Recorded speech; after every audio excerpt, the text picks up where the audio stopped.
and with women NGOs. Ja chciałbym powiedzieć, że pytania oczywiście można także zadawać w języku polskim. Ja przepraszam, że może po angielsku tutaj rozpoczęły. Tutaj jest jedno pytanie. Thank you for your brilliant lecture, for your still courage and your activity. I have a question about Jundullah, if I may, on the relationships between Pakistan and Iran, and the impending attack on Iran, which I afraid very much because I'm an anti-war activist. Thank you so much. Well, it's difficult for me to say anything about Jundullah, but yes, there are reports that Jundullah does operate with impunity in the region of Balochistan in Pakistan. How far that is true is not something that I can verify because I'm not a government official, and neither would any government official verify that for me.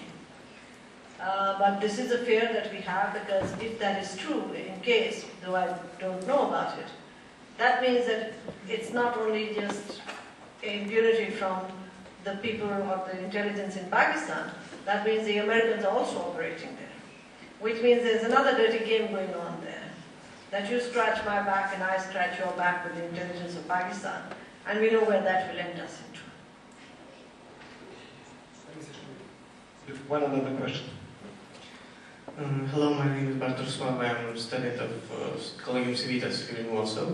And I've got a question about your predictions about the situation of women in the next few years and the situation of NGOs in Pakistan.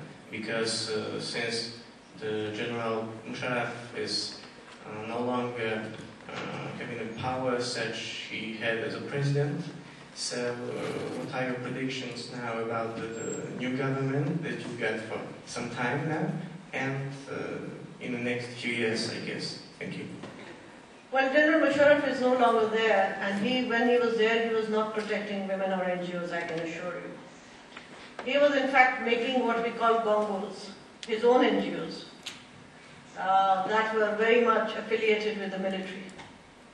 There is something called International Human Rights of Pakistan. Please go to the website, you'll see they have a fantastic website. But you call up anybody in Pakistan, they don't know that they exist. So I can give you many such names. They are fabulous websites, and we all know where they're designed. I mean, NGOs like the Human Rights Commission of Pakistan, which is probably one of the bigger ones there, not in terms of its resources, but in terms of its following and membership. We have tried to get somewhere near that website. We can't get to such a sophisticated website. And as far as women are concerned, General Musharraf didn't do anything for women. In fact, if you recall his famous or infamous or notorious words in New York, where he said, women in Pakistan pretend that they've been raped because they want a visa to Canada and some dollars from the Canadians. I mean, that is the kind of disrespect he had for women. He was just touted out as one of the liberal people by the media, basically. I mean, there was just that facade and face that was made there. And you know that there was a victim of gang rape whom he went and house arrested her so that she couldn't go to a meeting in the US. So General Musharraf is not a savior of women or of NGOs for that matter. NGOs have been far more watched during military governments. Political parties cannot afford to do it because they actually at some point have to come to us. So they can't afford to do it. And as far as women are concerned, women all over the world have got their rights through their own steam. Nobody has given it to us. Neither my husband, nor my brother, nor my father, nor my rulers. I got it myself. And a woman in the street has got it herself. So I think that we will depend on ourselves in that case. Let me have a privilege of asking one question.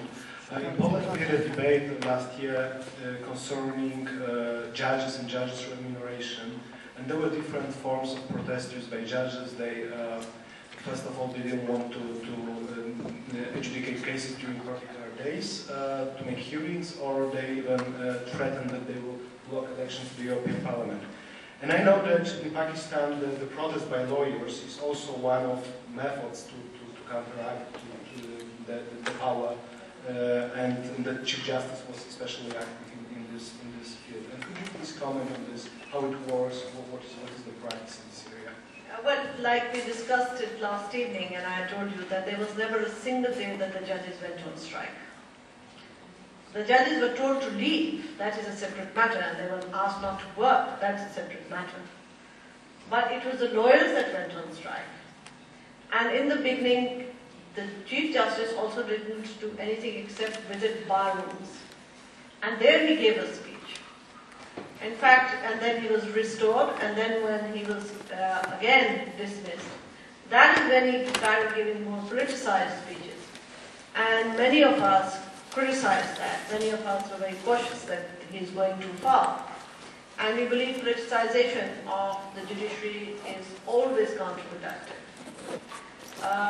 I would imagine that if a judge is displeased, one form of protest is resignation, which I think is effective, which can be done.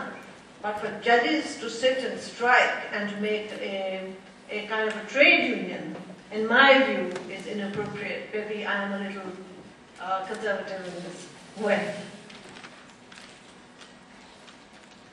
I think that if there are no more questions, it is the time to thank Asma Jahangir for making this lecture for us and coming to Poland to share your views about the Pakistan and the religious fundamentalism in Pakistan. Thank you very much.